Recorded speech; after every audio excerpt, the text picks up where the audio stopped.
how's it going? And welcome to Whisky Wins with me, Stuart. Today we've got a Danish whisky from Stauning Distillery. They're a recently new distillery. The story goes that it was 9 friends back in 2005 in a Danish village. I don't know if Stauning's the village, but they wanted to create a Danish whisky that was 100% Danish. So they wanted to do their own barley, they wanted to do their own malting, and they wanted to create their own bottles and bottle their own whisky and all that good stuff. So a kind of terroir, almost that idea, make sure everything is sourced locally, responsibly and traceable. So it says in the back, in 2005 on the west coast of Denmark, 9 friends set out to make whisky with distinctive Danish character. Driven by passion and curiosity, they built an iconic whisky distillery. When local grains are full malted and fires burn under the 24 copper pot stills. This says direct fire distilled in small pot stills. It's a rye whisky. This is batch 1 2021. It's 48% ABV. It cost me £50. This was from the April release of Summerton Whisky Club, which is a club that I used to be part of just for curiosity more than anything, to see what the club was like. You pay £25 a month and every 2 months you get a whisky, so £50 gets you a whisky every 2 months.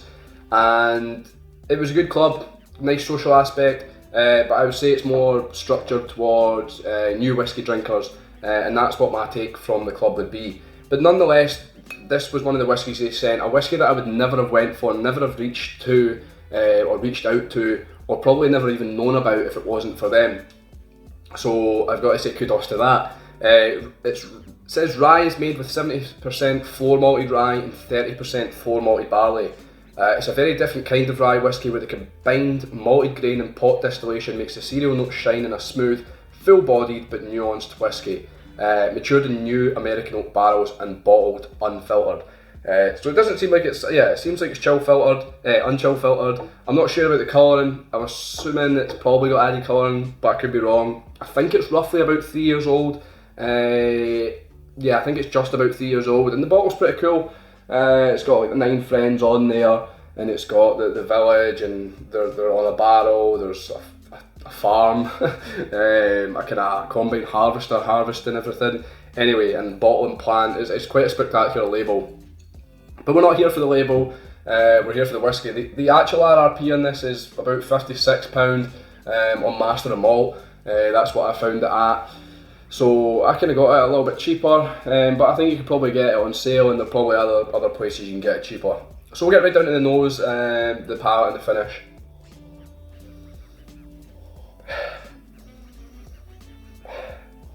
Gingery, ginger nuts, like ginger crackers or ginger nut biscuits.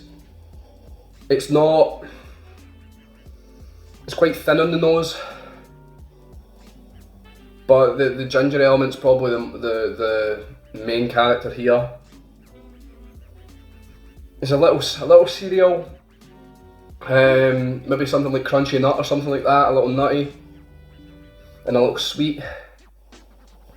It's quite a pleasant nose. It's not off-putting, other than the fact that it's maybe a little thin, maybe not one-dimensional, but it doesn't have many layers going on. It's not too complex in the nose. It's just got a couple things going on.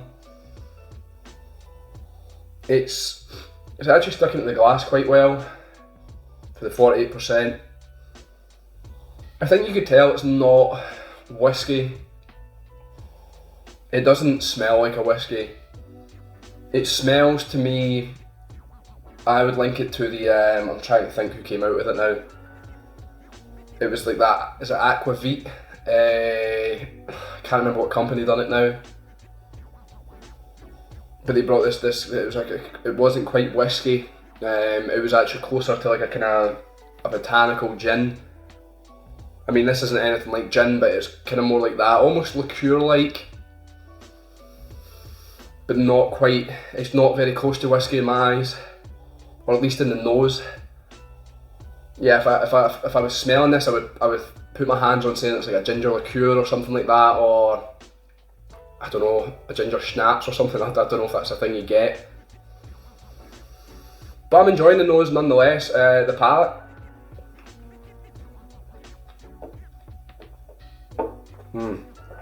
Yeah, no need for water.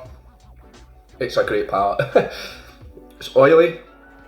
It's a nice mouthfeel. It's gingerbread.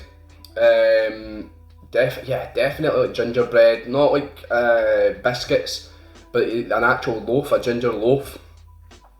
It's quite creamy.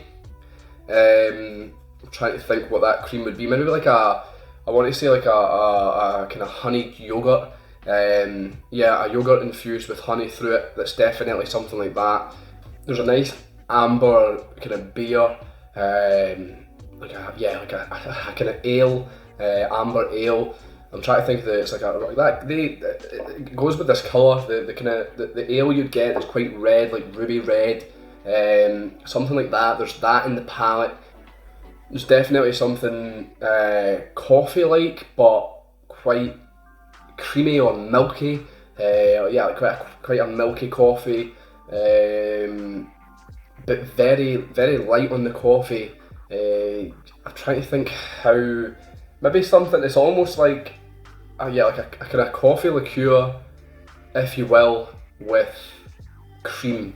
I don't want to say White Russian because it's got vodka in it, but maybe a White Russian without the vodka.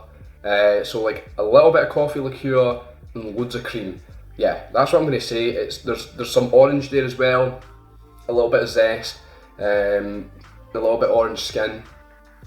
There's some caramel. There's a little bit of sweetness, and to be honest, I think that's mainly what I'm getting in the palate. It seems to be quite complex. It seems to be full-bodied in the sense that it's got that nice oily feel. It comes together.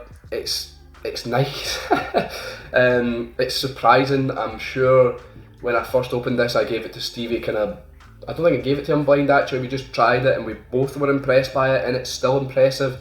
And it's one that's just tucked away that I've had a bit out of it, but it's just one I don't go for. But it is really nice, and kudos to them for making this whiskey, because it's not, in my eyes, I don't see this as a whiskey. Like I've said, kind of like an aquavit or whatever.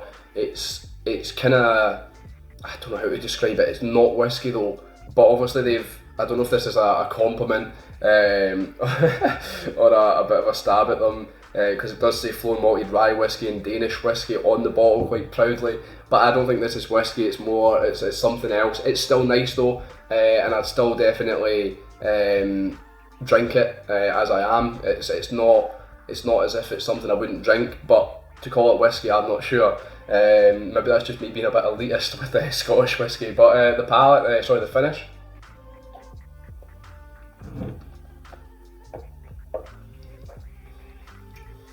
I think the finish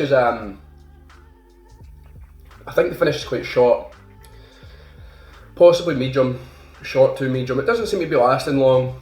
There's more kind of dough flavours. It's a little herbal, and so what have I got? I've got creamy, I've got herbal, I've got dough. What else is there?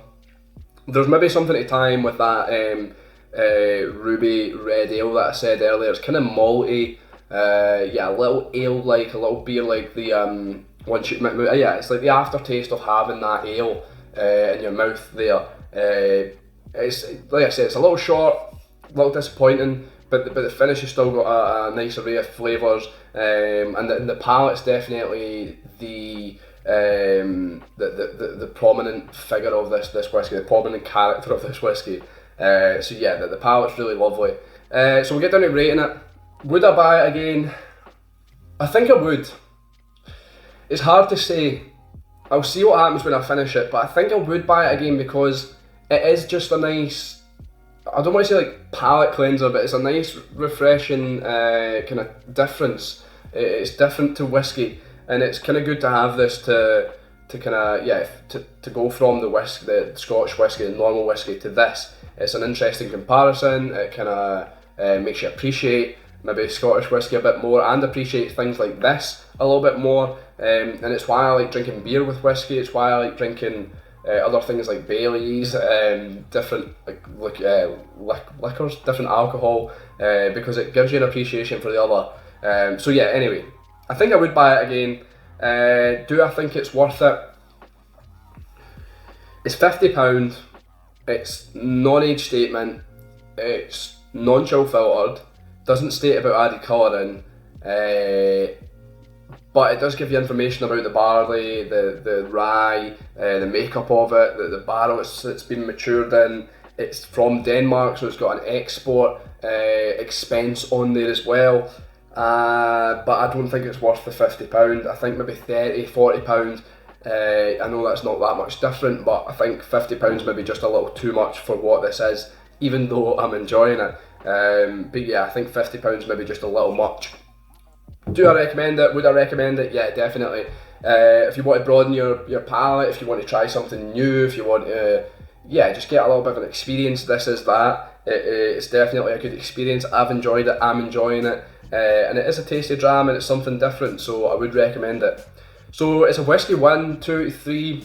It could have been a Whisky Bin, because I'm not sure, like I said, I'm not sure would I buy it again. It's kind of hard to tell without it actually being finished, because it's just one of those whiskies. But I don't think it's a Whisky Bin. It doesn't merit a Whisky Bin. It's good enough, and I'm enjoying it for a Whisky Win. So I'll say I'll buy it again, and I might actually buy another bottle, depending on what I feel when I've finished this. So anyway, yeah, this has been the review of Stauning Rye Whisky. So thanks for watching. I've been Stuart, this has been Whisky Wins. I'll see you later.